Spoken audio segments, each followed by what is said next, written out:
Hello বন্ধুরা, এই দেখো কালকের আমার এই ভান্ডার কাইটে এসা নিয়ে চলে গেছি বুকের ফটো করতে।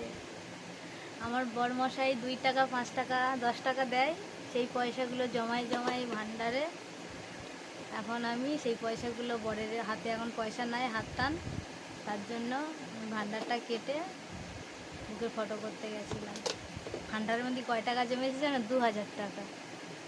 তার মধ্যে 1600 টাকা তো গেল বুকের ফটোইতে, বাদ বাকি এখন হাত খরচাগুলো নিয়ে মার্কেটে গেল কালকে ফটো করে।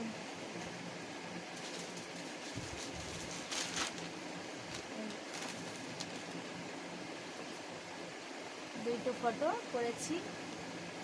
কালকের আমার ডেট আছে ডাক্তার দেখানোর, বুধবার। কালকে যাব হসপিটালে। রিপোর্ট খুবই খারাপ, কারণ